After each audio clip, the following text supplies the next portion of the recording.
नमस्कार, देवभूमि समाचार में आपका स्वागत है। आपके साथ मैं रीना झा बालियान। खबरों का रुख करेंगे, लेकिन उससे पहले एक नजर डालते हैं इस वक्त की हेडलाइंस पर।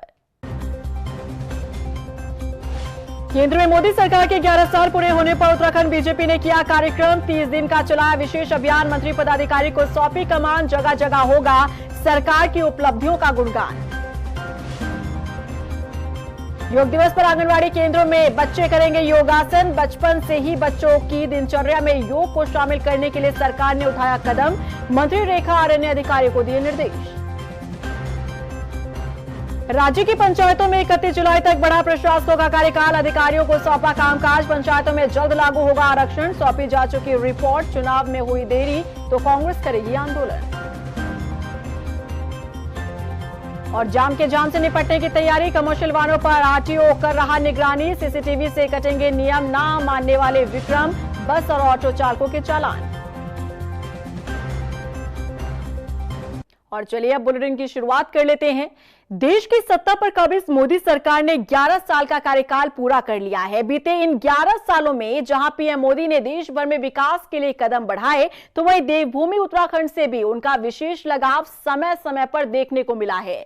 मोदी सरकार के 11 साल के कार्यकाल के मौके पर सीएम धामी ने भी उपलब्धियों की गिनती करवाई है। देखिए रिपोर्ट। मोदी सरकार के पूरे 11 साल, उत्तराखंड से भी दिखा विशेष लगाव।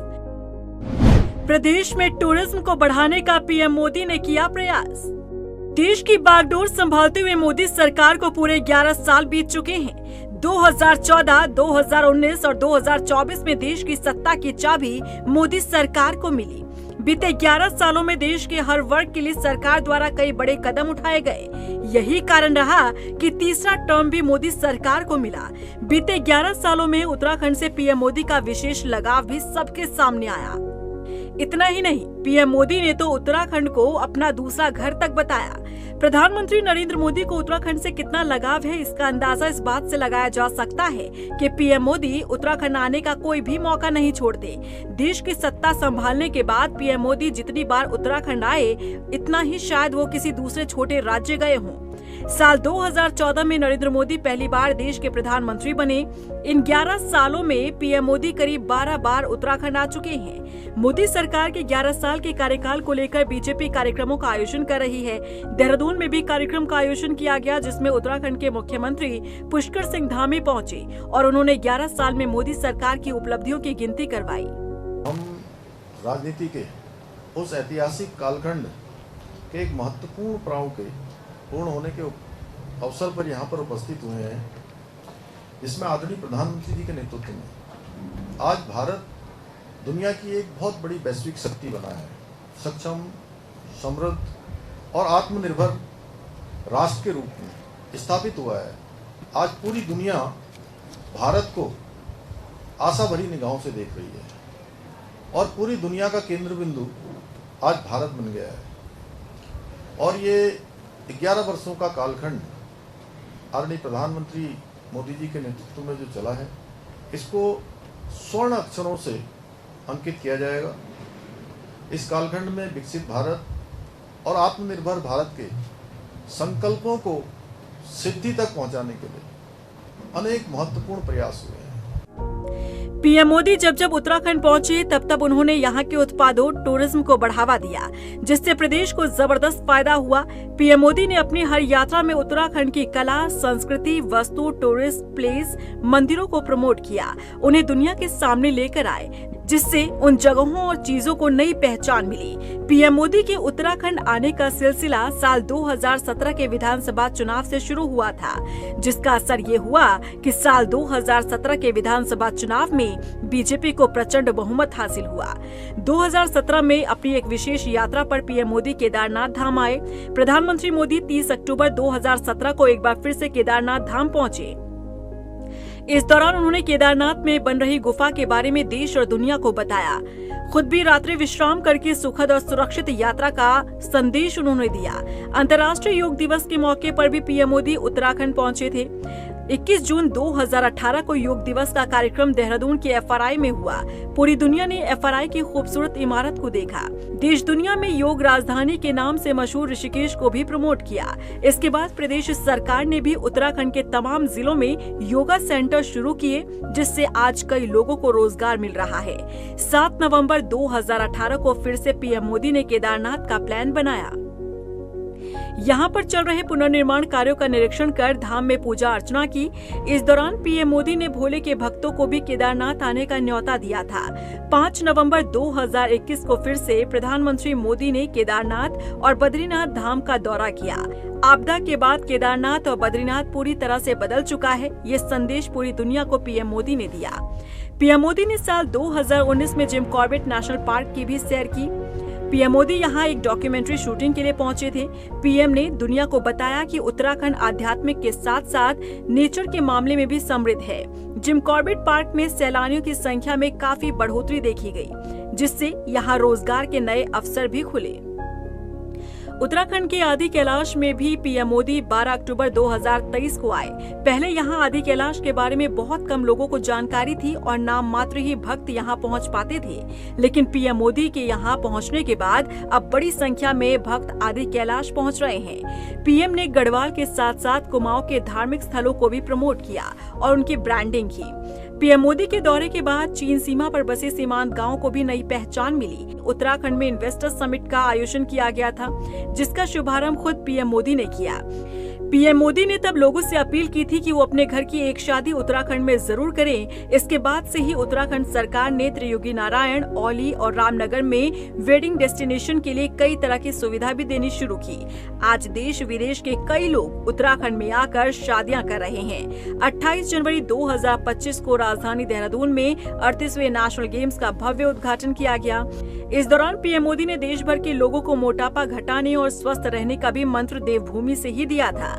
6 मार्च 2025 को प्रधानमंत्री मोदी उत्तराखंड आए और मां गंगा के शीतकालीन गद्दी स्थल मुखबा में पूजा अर्चना की और फिर हर्षिल घाटी से देश को उत्तराखंड में शीतकालीन यात्रा पर आने का न्योता दिया। PM मोदी के 11 साल के कार्यकाल में ये वो तमाम दौरे हैं जिससे उत्तराखंड को नई पहचान मिली और PM मोदी के दौरे से प्रदेश को आर्थिक तौर पर भी खूब फायदा हुआ। सीएम पुष्कर सिंह धामी ने कहा कि केंद्र में मोदी सरकार बनने के बाद से राजनीति का नया कालखंड लिखा गया है। केंद्र सरकार के 11 साल पूरे होने के मौके पर मंगलवार को देहरादून स्थित बीजेपी के प्रदेश मुख्यालय में सीएम धामी ने प्रेस कॉन्फ्रेंस की। सीएम धामी ने कहा कि अब देश में नई तरह की राजनीति हो रही है। प्रधानमंत्री नरेंद्र मोदी की अगुवाई में भारत एक बड़ी वैश्विक शक्ति के तौर पर उभरा है। आज भारत दुनिया की एक बहुत बड़ी वैश्विक शक्ति बना है। सक्षम, समृद्ध और आत्मनिर्भर राष्ट्र के रूप में स्थापित हुआ है।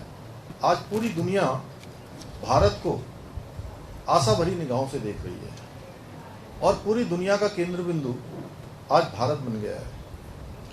और ये 11 वर्षों का कालखंड आदरणीय प्रधानमंत्री मोदी जी के नेतृत्व में जो चला है, इसको स्वर्ण अक्षरों से अंकित किया जाएगा। वहीं सीएम धामी ने बताया कि मोदी सरकार परफॉर्मेंस, रिफॉर्म और ट्रांसफॉर्म की पॉलिसी पर काम कर रही है। देश की राजनीति में पॉलिटिक्स ऑफ परफॉर्मेंस की एक नई परिभाषा, एक नई कार्य संस्कृति स्थापित की है।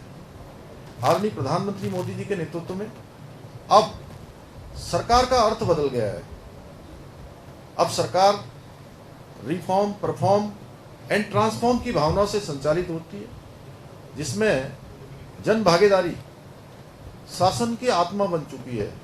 उधर सीएम धामी ने कहा कि राज्य सरकार भ्रष्टाचार को लेकर जीरो टॉलरेंस की नीति पर काम कर रही है। सीएम धामी ने कहा कि अब सिर्फ छोटी मछलियां ही नहीं, मगरमच्छ भी पकड़े जाएंगे। हमारा संकल्प है कि देवभूमि उत्तराखंड पूर्ण भ्रष्टाचार से मुक्त होना चाहिए। ये संकल्प लेकर हम काम कर रहे हैं। पहले बात होती थी कि आप ही लोगों में से कहते थे और आपको कहना भी चाहिए। आप लोग जो अपेक्षा करते हैं हम उस पर काम करते हैं। मनवीर हंस दो थोड़ा। आप लोग जो कहते हो हम काम करते हैं। देखिए, जो आप एक सेकंड अभी बोलने दो भाई, बीच में लय खराब कर दोगे। आप ही लोग कहते थे कि ये छोटी छोटी मछलियां हैं, इनको जाल में फंसा दिया जाता है। अब छोटी मछलियां तो छोटी मछलियां, बड़ी मछलियां भी आ रही हैं और मगरमच्छ भी नहीं छोड़े जाएंगे। उधर अल्मोड़ा में भी प्रधानमंत्री नरेंद्र मोदी के 11 साल के कार्यकाल को लेकर कार्यक्रम का आयोजन किया गया, जिसमें कैबिनेट मंत्री धन सिंह रावत ने शिरकत की। इस मौके पर मंत्री धन सिंह रावत ने कहा कि पिछले 11 सालों में सरकार सबका साथ, सबका विकास, सबका विश्वास और सबके प्रयास के मंत्र को लेकर आगे बढ़ रही है, जिसका लाभ जन जन को मिल रहा है। उन्होंने बताया कि कुमाऊं के विकास के लिए टनकपुर बागेश्वर रेल लाइन का सर्वे शुरू हो चुका है। वहीं 365 करोड़ की सरयू सेराघाट पेयजल पंपिंग योजना को सरकार ने मंजूरी दी है। 21 जून यानी विश्व योग दिवस के मौके पर इस बार आंगनवाड़ी केंद्रों के बच्चों को भी योगासन सिखाया जाएगा। इसे लेकर कैबिनेट मंत्री रेखा आर्य ने समीक्षा बैठक में अधिकारियों को निर्देश जारी किए। खेल मंत्री रेखा आर्य ने कहा कि बचपन से ही बच्चों की दिनचर्या में योग को शामिल करना जरूरी है। इसके लिए सभी अभिभावकों को और समाज के लोगों को जागरूक होना होगा। उन्होंने कहा कि योग दिवस से एक सप्ताह पहले ही आंगनवाड़ी केंद्रों में बच्चों को योगासन सिखाए जाएंगे। देखिए, आने वाले 21 जून यानी कि विश्व योगा दिवस के अवसर पर WCD विभाग और हमारा युवा कल्याण और खेल विभाग किस प्रकार से समावेशी रूप में इस विश्व योगा दिवस को हमारी महिलाएं, हमारे बच्चे, हमारे खिलाड़ी तीनों का सहयोग करते हुए वृहद स्तर पर किस प्रकार से कार्यक्रम का आयोजन हो, वृहद स्तर पर किस प्रकार से योगा का प्रशिक्षण हो, योगा के प्रति लोगों में रुचि बढ़े, उसको लेकर आज एक बैठक की गई थी, जिसमें हमारे दोनों विभाग के संबंधित सेक्रेटरीज भी मौजूद थे, हमारे डायरेक्टर भी मौजूद रहे। निश्चित रूप से 21 तारीख का कार्यक्रम कराया जाना निश्चित हुआ है। उत्तराखंड में पंचायतें एक बार फिर प्रशासकों के हवाले कर दी गई है। इस बार अधिकारियों को प्रशासक नियुक्त किया गया है, तो वहीं पंचायत चुनाव में हो रही देरी को लेकर कांग्रेस ने आंदोलन की चेतावनी दी है। देखिए रिपोर्ट। उत्तराखंड की पंचायतों में प्रशासक नियुक्त, अधिकारियों को बनाया गया प्रशासक। जुलाई में पंचायत चुनाव होने की संभावना, कांग्रेस ने आंदोलन की दी चेतावनी। उत्तराखंड में जुलाई महीने में पंचायत चुनाव करवाने की संभावना नजर आ रही है, क्योंकि पंचायतों में प्रशासक नियुक्त कर दिए गए हैं। इस बार अधिकारियों को प्रशासक बनाया गया है। जिला पंचायत की जिम्मेदारी जिलाधिकारी को दी गई है। क्षेत्र पंचायतों की जिम्मेदारी संबंधित उप जिलाधिकारी को दी गई है। वहीं ग्राम पंचायतों का प्रशासनिक दायित्व विकास खंड स्तर पर तैनात सहायक विकास अधिकारी निभाएंगे। 31 जुलाई 2025 में प्रस्तावित पंचायत चुनावों तक की अंतरिम अवधि के लिए सरकार ने पंचायतों में प्रशासक नियुक्त किए हैं। प्रदेश में हरिद्वार जिले को छोड़कर दूसरे जिलों में प्रशासक नियुक्त किए गए हैं। वहीं उत्तराखंड में पंचायत चुनाव में हो रही देरी को लेकर कांग्रेस ने अब आंदोलन की चेतावनी दे डाली है। तो आज ये पूर्ण रूप से हमने निश्चय भी लिया है कि जहाँ जहाँ पर भी भारतीय जनता पार्टी चुनाव नहीं कराएगी, तो इसके खिलाफ एक पूर्णकालीन आंदोलन, पूर्णकालीन का मतलब है कि कोई वो सांकेतिक नहीं होगा, एक पूर्णकालिक, भाई जब तक आप ये चुनाव नहीं कराते तो हम आपकी सरकार के खिलाफ धरने प्रदर्शन के ऊपर बैठने के लिए बाधित रहेंगे। बता दें कि प्रदेश की त्रिस्तरीय पंचायतों में हरिद्वार जिले को छोड़कर नए परिसीमन के बाद करीब 7,514 ग्राम पंचायतों, 2,936 क्षेत्र पंचायतों और 343 जिला पंचायतों और 55,640 ग्राम वार्ड में चुनाव होने हैं। पौड़ी में विधायक राजकुमार पौड़ी ने सरकार द्वारा स्वीकृत सड़क डामरीकरण, सुधारीकरण समेत कई योजनाओं का शिलान्यास और लोकार्पण किया। इस मौके पर उन्होंने कहा कि सरकार की कोशिश है कि हर क्षेत्र की मूलभूत सुविधाओं से जोड़ा जाए। बता दें कि विधायक ने क्षेत्र की जनता की समस्याओं को सुना और उसे जल्द समाधान का आश्वासन दिया। इस दौरान ग्रामीणों ने भी विधायक राजकुमार पौड़ी का आभार जताया। हम अपने विकास खंड पौड़ी के अंतर्गत लवाली क्षेत्र में कुछ सड़कों का और एक सिंचाई की पंपिंग योजना का उद्घाटन और शिलान्यास करने के लिए आए हैं। और इस अवसर पर हमने एक तो डांग को जो जा रही थी सड़क, बहुत सालों से कच्ची थी, वो अब जो है पक्की हो गई है, उसका लोकार्पण कार्यक्रम में हम यहाँ पर उपस्थित हुए हैं। दूसरा, हमने एक नई सड़क दी थी RDD के द्वारा जो कट रही है और उसमें काम चल रहा है निगड़ा तक, और बिर सिंह उसमें भी आगे तक उसको जुड़ना था, और ये सड़क भी पूरी होने वाली है, कटिंग का कार्य उसमें पूरा होने वाला है। राजधानी देहरादून में मंगलवार को वकीलों का गुस्सा सड़कों पर फूटा। बता दें कि ऑनलाइन रजिस्ट्री प्रणाली के खिलाफ बार एसोसिएशन के नेतृत्व में वकीलों ने सचिवालय का घेराव किया। हालांकि उन्हें वहां पहुंचने से पहले ही रोक दिया गया। प्रदर्शन कर रहे वकीलों ने बताया कि ऑनलाइन रजिस्ट्री से न सिर्फ उनकी रोजी रोटी प्रभावित हो रही है, बल्कि आम जनता को भी तकनीकी दिक्कतों का सामना करना पड़ रहा है। प्रदर्शन में टाइपिस्ट, स्टैंप वेंडर और बस्ते वाले भी शामिल हुए और कोर्ट में सारा कामकाज ठप रहा।